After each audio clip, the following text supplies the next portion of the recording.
Hi నేను సతీష్.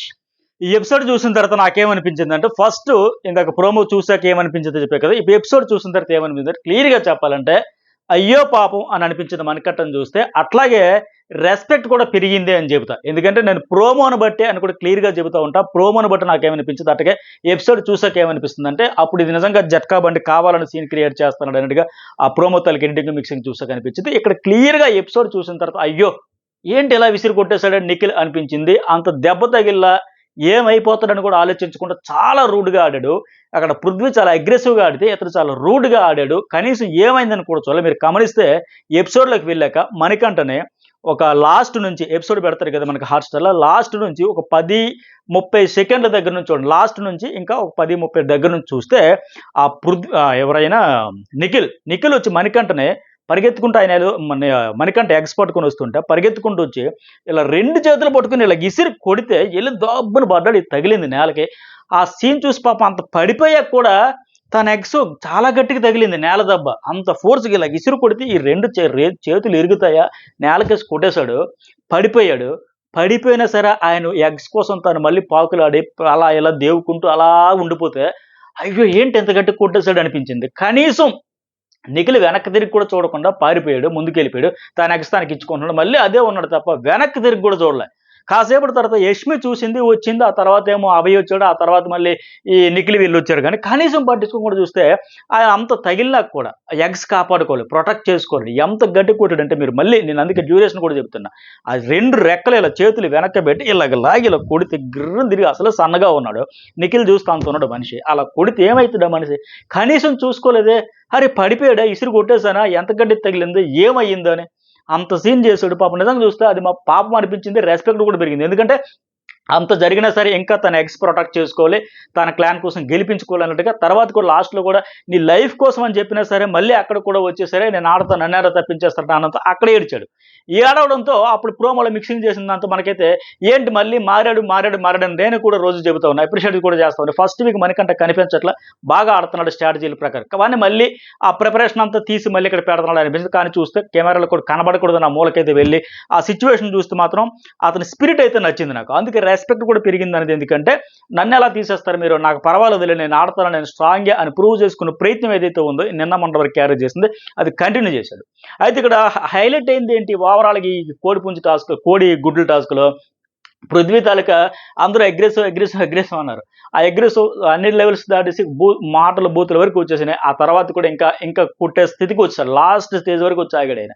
అయితే అది బాగా హైలైట్ అయింది. కానీ మరి నిఖిల్ తాలూకుది ఇతను కూడా చాలా రూడ్‌గా ఆడాడు. ఇది ఎంతమంది గమనించారు అనేది కూడా ఫస్ట్ కామెంట్ అయితే చేయండి.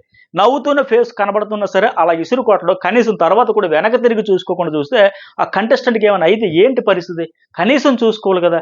వెనుతిరిగి చూడలేదు కూడా అనేది నాకు అనిపించింది. అందరూ వచ్చాక యష్మి, అభయ్ అందరూ వచ్చి అభయ్ గట్టిగా అరిచాక అప్పుడైతే వచ్చాడో ఆ బిట్ కూడా మీకు ఇంకా డౌట్ ఉంటే ఒకసారి చూసి అప్పుడైతే కామెంట్ చేయండి.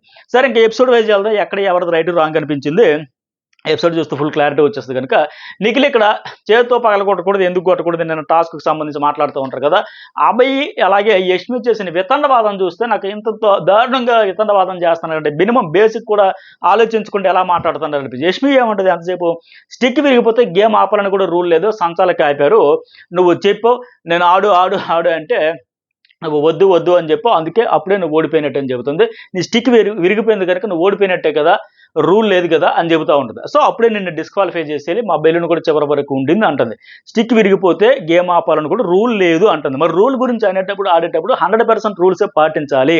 కానీ అభయ్ అయితే పాటించాలి. అభయ్ పాయింట్ తర్వాత చెప్తే ఇక్కడ క్లారిటీ యష్మికి వాదనకి క్లారిటీ ఇస్తాయి. యష్మి ఏమంటది? చేతిలో స్టిక్ లేకపోతే ఆపకూడదు కదా, మేము గెలిచేసినట్టే కదా, మేము కొడతాం పగలకూడదాం గెలిచేసినట్టే కదా అంటాడు. నేనేమంటానంటే ఇప్పుడు ఇద్దరు కత్తులు పట్టుకొని దిగారు. ఒకటి చేతిలో కత్తి జారిపోయింది, ఇంకొకటి ఇదే టక్కన పొడి చేస్తే అది గెలిస్తే గెలవచ్చు, కానీ గెలుపు అనిపించుకోదు. ఇద్దరు చేతిలో 2 కర్రలు ఉన్నాయి, ఒకటి విరిగిపోయింది లేదా కింద పడిపోయింది, ఇదే దబ బాధిస్తే అరే ఆడు కనీసం ఆడు ఏమంటారు దాన్ని ఆయుధం లేకుండా ఏమంటారు సరైన పదం రావట్లే, ఆయుధం లేకుండా ఉన్నాడు, నిస్సహాయ స్థితి. నిస్సహాయ స్థితిలో ఉన్నాడు. ఇలాంటప్పుడు కూడా అలా కొట్టేశాడు, బాధేశాడు అంటే అప్పుడు ఏమైతుంది? అది కరెక్ట్ కాదు. అది గెలిస్తే గెలవచ్చు, పైచేయి సాధించవచ్చు. కానీ అది అనిపించుకోదు, ధర్మయుద్ధం అనిపించుకోదు. అది ఆ గెలుపు కాదు. గెలిచేసాము, టాస్క్ ఇచ్చేసాము కాదు, ఫెయిర్గా అనిపించుకోదు అది 100%. సో అలాగే ఈ యష్మి అయితే అలాంటి డిస్కషన్ అయితే ఇక్కడ చేస్తూ ఉంటుంది. అలాగే అభయ ఏమంటాడు? సంచాలకు చెప్పిన తర్వాత కూడా రాలేదు, నా స్ట్రాటజీ అంటాడు. మస్తు సార్లు చెప్పి, ఎన్నిసార్లు చెప్పింది, బట్ నేను రాలేదు, రాకూడదు అనేది ఆయన ఇదంట. అది స్ట్రాటజీ అంట. గేమ్ పెట్టి పాజులోకి మళ్ళీ నన్ను లోపలికి పిలిపించాడంటే ఇంకేం చెబుతుంది సంచాలకులుగా? అభయ్ రా అంటే అరిచి వార్నింగ్ ఇచ్చి బరాబర చెప్తా, కరాఖండిగా చెప్తా, నువ్వు రావాలి లోపలికి. నీకు అంతకంటే సంచాలకురాలు ఏం చెబుతుంది? జబ్బ పట్టుకొని లేకపోతే పట్టుకొని లాక్కొచ్చి గుంజుకొచ్చి మొన్న శేఖర భాష అనే ఆ అమ్మాయి ఎవరు, నైనిక, స్విమ్మింగ్ పూల్లో పడేయాలి ట్రూత్ ఆర్ డేర్ టాస్క్ అన్నప్పుడు బలవంతంగా ఎత్తుకెళ్ళి పడేయాలంటే ఇలా గుంజుకుని తీసుకెళ్ళి పడేసింది కదా, అలా తెచ్చి పడేయాలి సంచాలకురాలు. ఆమె చెప్పాల్సిందంతా చెప్పి వార్నింగ్లు అన్ని ఇచ్చినా సరే పట్టించుకోకుండా నా స్ట్రాటజీ, నేను రాను, మస్తు సార్లు చెప్పా, కరాఖండికి చెప్పని చెబుతా ఉంటే ఇంకెట్లా తీసుకురావాలి ఆమె సంచాలకురాలుగా? నువ్వు రమ్మంటే నేను ఎందుకు వస్తానంటాడు. అది ఫౌల్ కాదు అంటాడు. మళ్ళీ ఇది 100% ఫౌలే. నా స్టిక్ ఇరగలేదు కనుక అది ఫౌల్ కాదని చెప్తాడు, కానీ 100% ఫౌలే. ఎందుకంటే ఇక్కడ మనకంట కూడా అడుగుతుంటే క్లారిటీ, తన సంచాలకురాలు చెప్పినప్పుడు చేయాలి కదా, నేను రాను అంటే రమ్మన్నప్పుడు రావాలి కదా అంటే 100% సంచాలకురాలు మరి దేనికి పెడతారు? ఎవరికి వారు నువ్వేందుకు చెప్పేది నేను విన్నంటే మరి సంచాలకురాలు కూడా అక్కడ అనవసరం కదా. పైగా అభయం అంటాడు, నేను రానురా, లోపలికి వెళ్ళా పగలగొట్టాను, బయట నుంచి పగలగొట్టలా, అలా చేస్తే తప్పు అంటాడు. సో ఇక్కడ ఖచ్చితంగా ఇతడిది తప్పు. ఎలా అంటే ఇక్కడ ఏం పేరు, అభయ్ చెప్పింది అది ఏదో బ్లైండ్గా సమర్థించుకోవాలని ప్రయత్నం చేస్తున్నాడు తప్ప, నా స్ట్రాటజీ అంటాడు తప్ప. కానీ ఇతనికి స్ట్రాటజీకి ఫౌల్ గేమ్కి తేడా ఉంది. ఆ తేడా తెలియట్లే. స్ట్రాటజీ అనేది దేన్ని అంటారు, ఎలా ఆడితే స్ట్రాటజీ అవుద్ది, దేన్ని ఫౌల్ గేమ్ అంటారంటే లైన్ అయితే క్లియర్గా తెలియాలి. ఇతనికి అసలు ఏమాత్రం అర్థం కాలేదు అనే విషయం నాకు అర్థమైంది. అదేంటంటే సింపుల్గా చెప్తా, బిగ్ బాస్ రూల్ పెట్టినప్పుడు ఆ రూల్స్కి అనుగుణంగా నువ్వు ఎంతైనా చేసుకో. కానీ క్లియర్గా పెట్టిన రూల్ దాటేసి ఆ రూల్స్ని కూడా వైలేట్ చేసేసి అసలు రూల్స్నే పట్టించుకోకుండా బయటకు వచ్చేసి ఆడేసి దానికి స్ట్రాటజీ అంటే తప్పు. బిగ్ బాస్ పెట్టలేదు రూలు. బిగ్ బాస్ ఒక 3 రూల్స్ పెట్టాడు. ఆ 3 పాటించాలి. పాటించి దానికి మించిన అదనంగా ఏదైనా లూప్ హోల్స్ వెతుక్కుంటే అది స్ట్రాటజీ. అట్టా కాకుండా ఆయన పెట్టిన బేసిక్ 3 రూల్స్ ఏవైతున్నాయో వాటినే పట్టించుకోకుండా అసలు తుంగలో తొక్కేసి అసలు ఖాతర కూడా చేయకుండా అసలు నాకు లేవు ఆ రూల్స్ నేను పాటించను, సంచాలకనే లెక్క చేయను అని చెబితే ఇది 100% ఫౌలు. ఇక్కడ బిగ్ బాస్ ఏం చెప్పాడు? చేత్తో కొట్టకూడదు, అది చేశాడు అబ్బాయి. అలాగే ఆ బాక్స్ దాటిన మళ్ళీ వచ్చేయాలన్నాడు. నేను రాను నా స్ట్రాటజీ అని చెబుతున్నాడు. బాక్స్ దాటిన వచ్చేయాలని చెబితే అది రూల్ కదా, అది పాటించలే. సో ఇది లైన్ దాటేస్ ఆడే మళ్ళీ నా స్ట్రాటజీ అంటే కరెక్ట్ కాదు, ఇది ఫౌల్ అంటారు దీన్ని. ఇది తేడా కూడా తెలియకుండా ఆయన వితండవాదం చేయడం చూస్తే క్లియర్ కాదు. సరే నేను ఇంక దానికోసం పని చేయను, అది చేయను, బయటికి వెళ్ళిపోతే ఇవన్నీ చెబుతున్నాడు. కానీ ఫస్ట్ అయితే అర్థం కాలే ఆ విషయం అయితే, అందులో డౌటేలే. దానికి మళ్ళీ రకరకాలుగా చెప్పుకున్నాడు. సరే ఇక అమ్మాయి యష్మి ప్రేరణ అన్నట్టుగా నువ్వు సంచాలకురాలుగా అప్పుడేం చేసావు, ఎందుకు మరి మహారాణిలాగా ఉన్నావంటే ఆ పాయింట్లో తప్పులేదు వాళ్ళు అడగడంలో. ఎందుకంటే నేను చూడలేదు అనింది కదా, వాళ్ళు కూడా ఒప్పుకుంటున్నారు మన మిస్టేక్స్ కూడా. విష్ణుప్రియ స్టిక్ ఇవ్వడం కావచ్చు, లేకపోతే నిఖిల్ కూడా దాటడం కావచ్చు, ఇవన్నీ. సో దాటేటప్పుడు ఆవిడ అవకాశం ఇచ్చింది. కానీ ఇక్కడైతే మాత్రం ఆ సోనియా విషయంలో ఆ పాయింట్లో పర్టికులర్గా ఆ పాయింట్లో సంచాలకులుగా చూడలేదంటే మరి ఏం పేరేమో ప్రేరణ కూడా అనింది, నేను కూడా 6గురిని చూసుకోవాలి, ఇక్కడ ఇద్దరే కదా, ఇద్దరిని మరి చూడలేకపోతే ఫెయిల్ అయినట్టే కదా అంటే మరి ఫెయిల్ అయినట్టు. ఆ రకంగా ఆ పాయింట్లో ఆ మాట అనకూడదు. నేను చూడలేకపోయినంటే మన ప్రయత్నం చేసా, 100% ప్రయత్నం చేసింది. కానీ ఓవరాల్గా చూసుకుంటే సంచాలకురాలుగా అక్కడ ఆమె బాగానే చేసింది. ఎవరు? ఈ అమ్మాయి సోనియా ఓవరాల్గా అయితే పర్ఫెక్ట్గానే చేసింది. మరి సంచాలకురాలు మాట వినకపోతే నేను చెప్పినట్టుగా శేఖర్ వాసన్ తీసుకెళ్లి స్విమ్మింగ్ పూల్లో పడేసినట్టుగా తెచ్చి పడేయాలా? మరి అంతకు మించి అయితే ఆవిడ చేయలేదు కదా. ఆవిడ అరిచి చెప్పినా వినలేదు. ఫైనల్గా చూసింది, డెసిషన్ అయితే బాగానే ఇచ్చింది. కానీ యష్మి అండ్ అభయ్ అయితే వితండవాదం అయితే చేశారనేది అందులో డౌటే. రూలు ఏంటి, ఫౌల్ ఏంటి, స్ట్రాటజీ ఏంటి అనే క్లారిటీ లేకుండా, ధర్మయుద్ధం ఏంటి అవన్నీ ఏమి క్లారిటీ లేకుండా అనవసరమైన ఆర్గ్యుమెంట్ చేశారనేది క్లారిటీ. దీని తర్వాత ఏంటంటే ప్రేరణ. ఇక ఈ ఎపిసోడ్లో రెండో పంచేది ఏంటి, ప్రేరణ, విష్ణుప్రియ, మణికంఠ. ఈ దోశ గురించి దీని గురించి చూస్తే క్లియర్గా అర్థమైంది ఏంటంటే ఇక్కడ ముగ్గురు కోణంలో కూడా పూర్తిగా డెప్త్గా ఓవరాల్ ఇష్యూ అంత సినారియో మొత్తం చూసినా కనిపించిందంటే ముగ్గురు కోణంలో ఎవరిది తప్పు లేదు, ఇందులో డౌట్ కూడా లేదు. ఎందుకంటే ఇక్కడ ఎవరి పాయింట్ ఆఫ్ వ్యూలో, ఎవరి వెర్షన్లో, ఎవరి సిచ్యువేషన్లో వాళ్ళు చూసుకుంటే ఏమవుతుందంటే అక్కడ ఆ అమ్మాయి వచ్చింది, అడిగింది, ఇక్కడ ప్రేరణ ఇంటెన్షన్ ఏంటి? టాస్క్ ఓడిపోయినాము. మాకు ఇప్పుడు రేషన్ ఇస్తాడో లేదు ఇవ్వడు. ఇచ్చింది మళ్ళీ రాగి జావ ఇస్తాడు, ఉడకబెట్టిన గుడ్లు ఇస్తాడు, ఏమిస్తాడో తెలీదు. మా చీఫ్ చెప్పాడు గనుక మా చీఫ్ చెప్పిన దాని ప్రకారం నేను ఇప్పుడు ఉన్న కాడికి దోశలో ఏవైతే తినేయాలో అప్పటికి టాస్క్ ఆడి వచ్చారు, అలిసిపోయి ఉన్నారు, ఆకలితో ఉన్నారు. నెక్స్ట్ ఏంటో తెలియదు. వాళ్ళకైతే ఎటు టాస్క్ గెలిచారు కనుక లగ్జరీ బడ్జెట్ ఇస్తాడు, చికెన్ ఇస్తాడు, మటన్ ఇస్తాడు, ఇంకేం ఇస్తాడు, మొత్తం ఏదో ఒకటి బ్రహ్మాండంగా వాళ్ళకి పెడతారు. బట్ మనకు ఫుడ్ ఉండదు. సో ఉన్న కాడికి ఆ దోశలు అవి తినేద్దాం, కడుపు నింపుకుందాం, రేపటికి ఏంటి అని ఒక టెన్షన్‌తో ఆవిడైతే ఉంది. అలాంటి సందర్భంలో ఈ అమ్మాయి వచ్చింది. అలా అనొచ్చి ఈ అమ్మాయి ఇంకేమైనా అనిందా? ఈవిడ కూడా క్లియర్‌గానే చాలా ఇగో ఏమి పెట్టుకోకుండా, మనకు గొడవ అయిందని కూడా పెట్టుకోకుండా చక్కగానొచ్చి, ప్రేరణ ఎవరికైనా ఆకలే కదా! 2 ఎగ్స్ కోసమే కదా మొన్న మనకి అలా కూడా అయింది. సో ఒకసారి నాకు ఆకలేస్తుంది పెట్టు అని అడిగితే ఆ అమ్మాయి ఇచ్చింది. ఫస్ట్ వద్దనింది. అంటే మన టీమ్ కోసం కదా అని అడిగా ఆయనకంటే, సరే అని చెప్పేసి లాస్ట్‌కి ఇంక తప్పదని అడిగి ఇచ్చింది. ఇచ్చినప్పుడు కూడా మరీ అంత విసిరేసినట్టుగా వేయలే. కానీ ఇలా పడేసింది. దానికి ఆవిడ ఫీల్ అయ్యింది. ఫీల్ అయ్యింది. సర్లే నాకు ఎలాగేస్తారో చెప్పు. మరీ ఇలా కత్తి తిప్పినట్టుగా కత్తి కాంతారావులా తిప్పిందనైతే విష్ణుప్రియ చెబుతుంది. కానీ అంత తిప్పలేదు. ఇలా తీసి ఇలా పడేసింది. దానికి సంబంధించి ఆవిడ హర్ట్ అయింది. అయితే మరి ఆవిడ కూడా ఆకలితో ఉంది. అడగడంలో తప్పులేదు. ఏ ఇగో భేషజాలు ఏమీ లేకుండా వచ్చింది. ఎవరిదైనా ఆకలే కదా! తినాలని ఉంది. అడిగినప్పుడు ఇచ్చేయాల్సింది. కాకపోతే ఈవిడ ప్రేరణ ఇంటెన్షన్ ఏంటి? వాంటెడ్ లేదో మనసులో పెట్టుకొని కాదు. చిన్న ఫీలింగ్ ఏంటంటే నెక్స్ట్ టాస్క్ ఓడిపోయినాము. మనకు ఫుడ్ వస్తదో రాదో తెలీదు. లాస్ట్ వీక్ అంతా వీళ్ళు పస్తులు పడ్డారు. రాగి జావతో కూరగాయలతో సరిపెట్టుకుని మన పరిస్థితి ఏంటి? వాట్ నెక్స్ట్ అని. అయితే అంతవరకు అయిపోయింది. ఇతను కూడా ఏంటి మణికంఠ ఇష్యూని క్లియర్ చేద్దాం. సరే అమ్మాయి వచ్చి అడిగింది కదా! ఆకలనేది కదా! నోరు తెరిచి ఎవరు ఇవ్వకుండా మానేస్తారు. ఎవరైనా ఇస్తారు, ఇవ్వాలని అనుకుంటారు, పెట్టాలని చూస్తారు.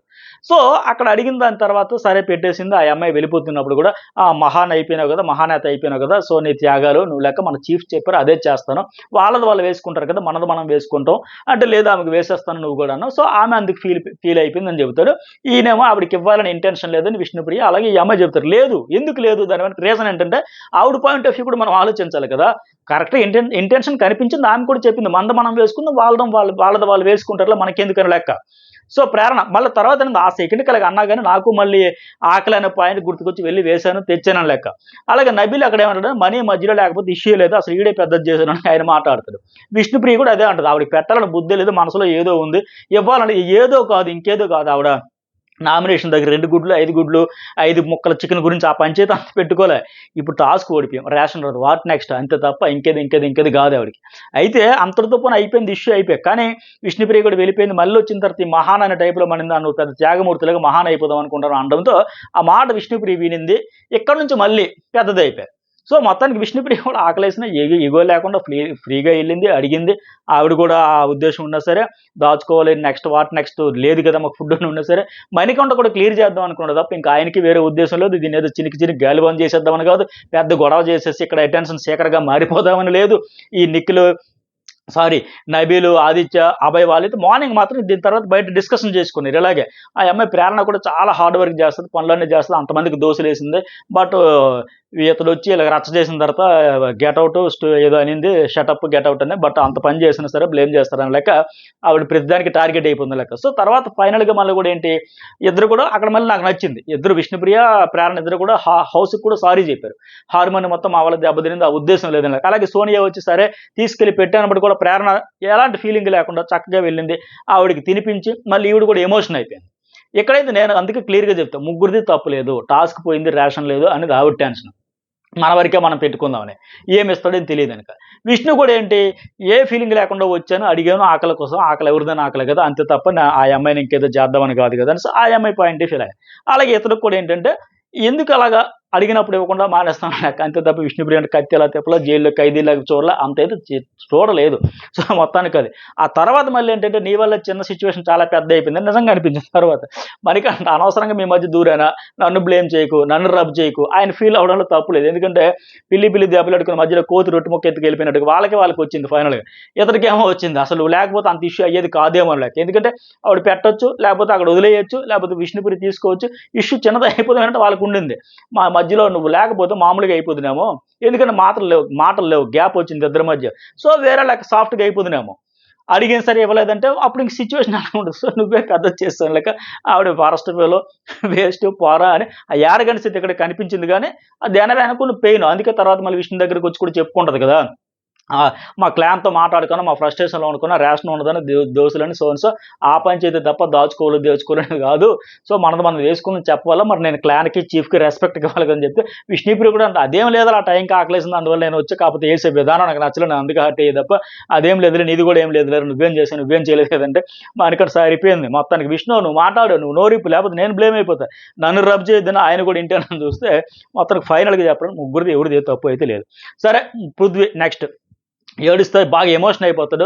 నువ్వెవర్రా చెప్పడానికని సోనియా అనింది నైట్ ఆ టాస్క్లోనే ఆ ఫస్ట్ బెలూన్ టాస్క్లోనే దానికోసం. అయితే నైట్ చాలాసేపు గంట సేపు ఈ సీన్ వరకు నడిచింది. బట్ అభయ్ అండ్ నిఖిల్ వచ్చి అడిగినా చెప్పడు ఎందుకు ఏంటని మళ్ళీ పదే అడిగితే సోనియా నువ్వెవర్రా ఆ టాస్క్లు చెప్పడానికి అని చెప్పి అంది. అందువల్ల నేను ఫీల్ అయ్యా సోనియా కనుక ఒక బాండింగ్ సిస్టర్ అన్న బాండింగ్ వాళ్ళకి నేను పెద్దగా రియాక్ట్ అవ్వాలి వేరే వాళ్ళకి వేరే వాళ్ళకి రియాక్ట్ అవ్వదు ఈ బాండింగ్ నాకు అవసరం లేదని చెబుతాడు ఆయన. బట్ నిఖిల్ వచ్చి అచ్చచ్చ బాండింగ్ వద్దంటే ఎలా అయింది వేరే వాళ్ళు అరుస్తున్నారు కాబట్టి వాళ్ళని కంట్రోల్ చేయడానికి నీతో చనువు ఉంది కనుక నీ మీద అరిస్తే ఆటోమేటిక్గా వాళ్ళు సైలెంట్ అవుతారు అని కావచ్చు అని చెప్పి మళ్ళీ మన ఫ్రెండ్షిప్ ఉండాలి మన బాండింగ్ ఉండాలి మన గ్రూప్ ఉండాలి ఈయన మళ్ళీ సెట్ చేసే ప్రయత్నం అయితే చేశాడు. అలాగే తర్వాత నిఖిల్ వెళ్ళి సోనియాకి చెప్పడం వాడు ఫీల్ అయ్యాడు హర్ట్ అయ్యాడు నువ్వు సంచాలకురాలకి తిట్టేసావు అంటే నిన్ను తిట్టే వాడిని తిట్టేసారని చెప్పి ఆమె కూడా తర్వాత క్లియర్ చేసుకునే ప్రయత్నం చేసింది. కానీ అతనికైతే మళ్ళీ ఈ బాండింగ్ ఈ గ్రూప్లో కొనసాగాలనేది లేదు నిఖిల్కి. మరి నెక్స్ట్ చూద్దాం ఏం చేస్తాడనేది. తర్వాత సీత కూడా ఇక్కడ నిఖిల్ గురించి కానీ సోనియా గురించి మెయిన్ మాట్లాడుతుంది ఆవిడ చెప్పేది కూడా ఏంటంటే ఏది జరిగినా ఇండివిజువల్ లేకుండా నీకు ఒక చీఫ్ అయ్యే ఒక ఒపీనియన్ ఎక్కడ ఉంది ఇండివిజువల్ ఒపీనియన్ ఎక్కడ గొడవైనా ఏమైనా చిన్న డిస్కషన్ సరే వెళ్ళి మాట్లాడుతూ ఉంటే ఫస్ట్ 2 వీక్స్ ఎలా ఉండడు ఎలా అయిపోయాడు ఫ్రెండ్షిప్ తర్వాత అంటే ఆమె ఎఫెక్ట్ వల్ల ఆమెతో ఫ్రెండ్షిప్ వల్ల ఇట్లా అయిపోయాడు ఆ ఫైర్ లేదు ఓన్ డెసిషన్ లేదు ఇండివిజువల్ లేదని మాట్లాడుతుంది. అఫ్ కోర్స్ ఆయన కష్టాలు ఆయనవి సీత కష్టాలు సీతవి పీత కష్టాలు పీతవి అన్నట్టుగా నిఖిల్ కష్టాలు నిఖిల్వి. ఎందుకంటే లాస్ట్ సీజన్ అంతా చూసి వెళ్ళాడు బయట నుంచి చూసాక స్టార్ మార్క్ గ్రూప్ అనేది బాగా హైలైట్ అయిపోయింది విపరీతమైన నెగిటివ్ అయిపోయింది. సో చూశాడు కనుక వెళ్ళగానే ఆ ట్యాగ్ పడింది నువ్వు గ్రూప్ ఆడుతాను అయ్యి బాబు మళ్ళీ సేమ్ అప్పుడే ఇద్దరు అమ్మాయిలు ఒక అబ్బాయి ఇప్పుడు కూడా అలాగే ఇద్దరు అమ్మాయిలు ఒక అబ్బాయిని నేను ఇదైపోతానని లెక్క ఇంకా ఆ గ్రూప్ నుంచి వద్దు ఉండకూడదు గ్రూప్ అయినా ట్యాగ్ వేయించుకోకూడదని వచ్చాడు ఇటు చేరాడు. ఈ గ్రూప్లో కీలకమైన మెంబర్ అయిపోయాడు ఆ గ్రూప్ వద్దునుకు నీ గ్రూప్లో చేరి మొత్తం గ్రూప్లో అయితే మాత్రం బందీ అయిపోయాడు కానీ ఇండివిజువల్గా లేదు అటు కాక ఇటు కాక సోలోగా ఆడుకుంటే బాగుండేది.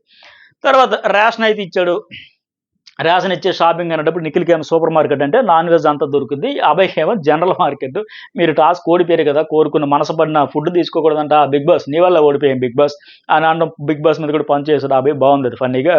అట్లాగే తర్వాత మొత్తం దొరికినట్టేవో కొద్దిగా వెజిటబుల్స్ తప్ప మొత్తం నింపేస్తాడు గోన్సెన్స్ నిండా చాలా ఫాస్ట్గా అదే అన్నీ కనిపించింది. అది తర్వాత మరి సోనియా ప్రేరణతో చెప్పింది ప్రపోజ్ చేయలేదు తన పర్సనల్ లైఫ్కి సంబంధించి ఎన్జిఓ ఈ అమ్మాయి స్టార్ట్ చేయడం దానికి ఆయన వర్క్ చేయడం సో పరిచయం వల్ల ఈమె ప్రపోజ్ చేయడం సో ఆ గోల్స్ ఉన్నాయి పర్సనల్ లైఫ్లో అవన్నీ కంప్లీట్ అయ్యాక తర్వాత మ్యారేజ్ చేసుకున్నాక ఆవిడ గురించి అయితే చెప్పింది అనమాట ప్రేరణకి పర్సనల్ లైఫ్ గురించి ఆమె వుడ్ బి గురించి. తర్వాత ఈ కిచెన్లో వారానికి 14 గంటలు అనేది అయితే గంట కొట్టాలి ఓపెన్ చేయాలి చాలాసేపు దీని గురించి డిస్కషన్ జరిగాయి. మేము ముందు వాడుకుంటామంటే మేము వాడదాం ఎలా వాడాలి ఎంత వాడాలని కలిసి వాడుకుందామని. సరే ఫైనల్గా ఏంటంటే ఇక్కడ అభయ్ కూడా అంటాడు మేము వాడతాం ఒక గంట సేపు ఆ ఫస్ట్ గంట ఒక 40 నిమిషాల్లో మా వంట అయిపోతే మిగతా 20 నిమిషాలు మీరు వాడుకోవచ్చు అంటాడు. అట్ట కాదు 2 గంటలు కలిపి సిద్ధం ఒకేసారి వాడుకుందాం మళ్ళీ మీకు మాకు ఎందుకు టైం వేస్ట్ ఎట్ట 2 గంటలు ఉండేటప్పుడు కొద్దిగా వేగంగా వంట చేసుకోవచ్చు కదా కంటిన్యూ చేసుకోవచ్చు కదా ఎక్కువ ఐటమ్స్ ఒకేసారి వండుకోవచ్చు కదా ఇలా రకరకాల చాలా డిస్కషన్స్ అయితే నడిచాయి. కానీ ఇది ఎందుకు ఇంతలా మరీ గంట అంటే రోజుకి వారానికి 14 గంటలు అంటే 2 టీములు గంట ఒక టీంకి 7 గంటలు వస్తే రోజుకి గంట అంటే 3 పూట్ల గంట అంటే అసలు ఏ దశలో చూసినా ఏ లెక్కను చూసినా చాలదే అంత తక్కువ టైం మరి ఎలా మేనేజ్ చేస్తారు మరి ఎందుకు ఇలాగ ఎంత మరీ పెట్టాడో అర్థం కాలేదు కానీ అది టూ మచ్ అయితే అనిపించింది నాకు ఆ టైమింగ్ అంత చాలా పంచాయతీలు పెట్టినారు ఫైనల్గా మరి ఎలా చేద్దామని ఫైనల్గా ఒక కొలుక్కు వచ్చారు అడ్జస్ట్ చేసుకుందాం టైం అని లెక్క. ఇక ప్రభావతి బంగారు కోడిపేట ఈ కోడిపేట వచ్చిందంటే మామూలుగా రాదు. ఈ కోడి టాస్క్ వచ్చిందంటే హౌస్ మేట్స్లో ఉన్న కోడి తాలూకు పౌరుషం ఎలాగ ఉంటుందో హౌస్ మేట్స్లో పౌరుషం కూడా అలాగే బయటకు వచ్చేస్తుంది. అంతవరకు పట్టు మీద కోడిలాగా జర్నీ సాగించిన కంటెస్టెంట్స్ కూడా పందెం కోడిలాగా మారిపోయి కయ్యానికి కాలు దూగుతారు పౌరుషాలు పొడుచుకొస్తాయి నెక్స్ట్ లెవెల్కి వెళ్ళిపోతారు. ఎగ్జాక్ట్గా నేను మార్నింగ్ మీకు ఇదే వీడియోలో మన మార్నింగ్ వీడియోలో చెప్పా ఈరోజు జరగబోయే టాస్క్ ఎలా ఉంటుందనో పూస గుచ్చినట్టుగా ఏదైతే చెప్పినా ఎగ్జాక్ట్గా అలాగే జరిగింది. అంతకు మించినట్టుగా ఆడేశారు ఇంకా కంటెస్టెంట్స్ అందరూ ఎరగొట్టి ఆడేశారు. అయితే వాళ్ళు పడిన కష్టాలు గుద్దులాడుకోలు తనులాడుకొని చూస్తే మనకు కొంత ఫన్నీగా ఉండొచ్చు అదేంటి సార్ వాళ్ళు అంత కష్టపడి ఆడితే మనకు సరదాగా ఉందా నవ్వులాట్లాగా ఉందా మీరు వెళ్తే అక్కడ తెలుస్తుంది అనొచ్చు. కానీ మనం టాస్క్ని వాళ్ళ అవస్థల్ని వాళ్ళ ఫైటింగ్ని ఎంజాయ్ చేస్తూ సరదాగా చెప్పుకుందాం ఫన్నీగా వాళ్ళ ఎమోషన్ అర్థమైంది వాళ్ళ కష్టం అర్థమైంది అన్నీ బాగున్నాయి. ఎవరు అవుట్‌పుట్ వాళ్ళైతే వేరే లెవెల్‌లో ఇచ్చారు. మార్నింగ్ చెప్పినట్టుగా పొట్ట మీద కోడిలాగా ఉన్నోళ్ళందరూ కూడా కోడి టాస్క్ అనంగానే ఆ కోడి తాలూకు పౌరుషం వచ్చేసి పందెం కోళ్ళలాగా మారిపోయేది. ఇరగ్గొట్టేశారు. ఆదిత్య కూడా ఎలాగా ఏమంటారు దాన్ని ఇలా ఏమో పల్టీలు కొట్టినట్టుగా వెళ్ళి నెక్స్ట్ లెవెల్ అయితే ఆడారు. అయితే అందరిలో మరి ఇక్కడ ఎవరిది తప్పు, ఎవరిది రైట్ అనడానికి లేదు. ఇక్కడ చూపించింది జస్ట్ ట్రైలర్ అని అనుకోవచ్చు. ఒక 10% 15% చూపించారు ఎపిసోడ్‌లో. లైవ్‌లో అయితే రచ్చ రచ్చ రచ్చో రచ్చస్య. మామూలు రచ్చ కాదు అంత చేశారు. 100% కాదు ఇంక అంతకంటే ఇంకెవడు ఇవ్వలేడు అన్నట్టు ఇచ్చేశారు. ఆడి, ఆడి, ఆడి అలిసిపోయి తన్నుకొని, గుద్దుకొని, లాక్కొని, పీక్కొని పరిగెత్తి, పరిగెత్తి, పరిగెత్తి, పరిగెత్తి. అయితే ఓవరాల్‌గా చూస్తే కొద్దిగా లైన్ దాటేసింది ఎవరనిపించిందంటే పృథ్వీ, నిఖిల్ అనిపించింది. నిఖిల్ అయితే రూడ్‌గా ఆడేశాడు. ఆ పృథ్వీ అయితే అగ్రెసివ్ వెళ్ళిపోయాడు. ఒక దశలో నీకు వార్నింగ్ ఇచ్చారు. అయినా నువ్వు మారవా అంటే ఆ బొక్కలో వార్నింగ్ అన్నట్టుగా ఎఫ్ వర్డ్స్ కూడా వాడేశారు. మరి ఆ స్థాయికి వెళ్ళిపోయిన తర్వాత ఇంకా ఒక స్థాయి దాటిపోయిన తర్వాత అగ్రెసివ్ అనేది ఇక లాస్ట్ అలా అలా పెరిగి పెరిగి స్టేజ్ దాటాక బూతులొచ్చేస్తాయి. వచ్చేసాయి. ఇంకా ఆ స్టేజ్ కూడా దాటిపోతే ఈళ్ళు చేసుకుంటాడు. ఆ చేసుకోవడానికి స్థాయి వరకి లాగాడు పృథ్వీ అనేది నాకనిపించింది ఓవరాల్‌గా చూస్తే. ఎందుకంటే మీదకెళ్ళిపోయి లాగేసి, పడేసి, గింజేసి అలాగేవి. నిఖిల్ మాత్రం చాలా రూడ్‌గా అసల వెనక, ముందు, కింద, మీద చూడకుండా వెళ్ళిపోయాడు. లైవ్‌లో చూస్తే అమ్మాయిలు కూడా గుంజుకు పట్టేసి, లాగేసి, పీకేసి మరి ఇక్కడ అమ్మాయిలా, అబ్బాయిలని కాదు. కంటెస్టెంట్ దొరికితే లాగేద్దాం, పీకేద్దాం అన్నట్టు ఉన్నాడు. నిజంగా పాపం వాళ్ళు కూడా కంప్లెయింట్ చేయలే. చాలా అమ్మాయిలు కూడా చాలా హ్యాట్స్ ఆఫ్ చెప్పాలి. అందరూ కూడా స్పోర్టివ్ స్పిరిట్‌తోనే వెళ్లారు తప్ప మేలా, ఫీమేలా, ఫిజికల్‌గా తగిలిందా, తాకిందా అలాంటివి ఏమీ లేకుండా ఎక్సలెంట్‌గా ఆడారు. ఇరగ్గొట్టేసి ఆడేశారు. యష్మి గురించి కూడా ప్రత్యేకించి చెప్పాలి. ఆవిడ ఆట తీరైతే నాకు భలే నచ్చింది. భలే ఎంజాయ్ చేశాననిపించింది. మీదకి ఎగిరెగిరి పడిపోయి సోనియా హమ్మయ్య! దొరికావు సోనియా ఇప్పుడైనా లేక మీద పడిపోయి కాలు మలబెట్టేసి, మెడ ఉంచేసి, మీద తొక్కేసి, కుమ్మేసి, లాగేసి కసంతా దించుకుందేమో అనిపించింది. మొత్తానికి సందట్లో సడేమి అయినట్టుగా దొరికిందే ఇదన్నట్టుగా చేసిందనిపించింది. అయితే ఇక్కడ మరోసారి చెప్తా ఆ నిఖిల్ ఆడింది మాత్రం బాలే. ఆ మణికంఠను ఇలా 2 చేతులు పట్టుకొని గిరుక్కున ఇలా కొడితే గిర్రున దబ్బున ఇలా పడ్డాడు. ఇలా తగిలింది. కనీసం వెనక్కి కూడా చూసుకోలేదు కనీసం నిఖిల్. స్మైల్ ఫేస్‌తో టక టక టక నీకు పర్సనాలిటీ ఉంది. హైట్ ఉన్నాడు, వెయిట్ ఉన్నాడు అని చెప్పేసి ఆయన బక్క ప్రాణం కొడితే అది ఏమైతది నడసర పాటు తగిలేసాడు గదా! అదైతే నాకు అస్సలు నచ్చలే. అయినా సరే గుడ్లు పోకూడదని కాపాడుకోవడం, ప్రయత్నం చేయడం, కనీసం ఆయన చూడకపోయినా మళ్ళీ వీళ్ళు వచ్చిన తర్వాత కూడా చూస్తే పాపం అనిపించింది. ఆ తర్వాత మళ్ళీ ఇంకెవరైనా నబీలేమో నిఖిల్ ఒక దగ్గర ఇలా వెనక నుంచి మెడ పట్టుకొని ఇలాగుంటే, ఆ నిఖిల్ ఏమో ఈ మణికంఠని. ఆయన లాగుతున్నాడు కడుపు మీద లాగి మెడబెట్టి లాగేసి అలాగే మెడబెట్టి వంచేసి ఆదిత్యని మరొక పక్కేమో పృథ్వీ. ఆదిత్యని మెడబెట్టి నెట్టేసి, ఎఫర్డ్ వాడేసి అలా మొత్తానికి అటాక్, ప్రొటెక్ట్ అని చెప్పేసి రకరకాల విచిత్రాలన్నీ జరిపేసి చాలా తీవ్రంగా ప్రయత్నాలైతే చేశారు. సో, మొత్తానికి యష్మిక వీళ్ళందరూ ఫైట్‌లు బ్యాచ్‌ల ఫైట్‌లు. బడ్డీలు కూడా ఫైట్‌లు చేశారు ఇక్కడ. బడ్డీలుగా మీ ఇద్దరు పాత సినిమాలో చూస్తారు చూడండి. పోలీసులు, దొంగలు ఇద్దరు ఫైటింగులు చేస్తారు అట్లా.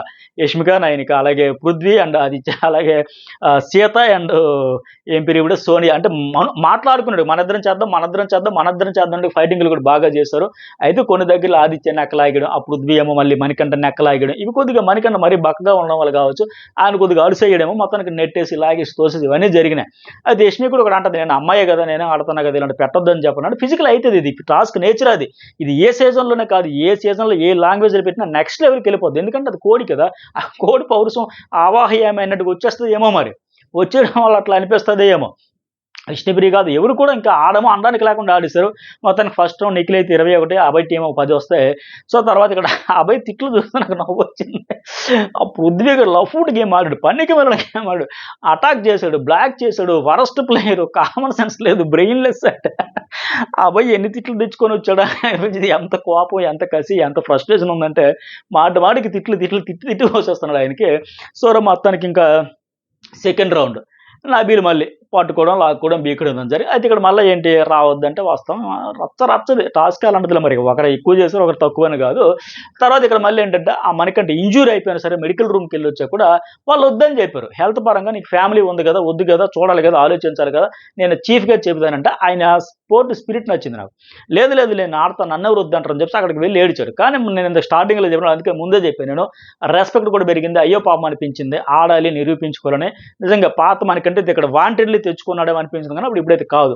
అది అక్కడ సిట్యుయేషన్ ప్రకారం వచ్చింది. కెమెరా కనబడకూడదని. ఒకవేళ అక్కడ స్టార్ట్ చేద్దాం అనిపించలే. మొత్తానికి అయ్యో అనే ఫీలింగ్ అయితే కనబడింది. తర్వాత ఇంకేంటి నబీల్ వర్సెస్ విష్ణుప్రియ.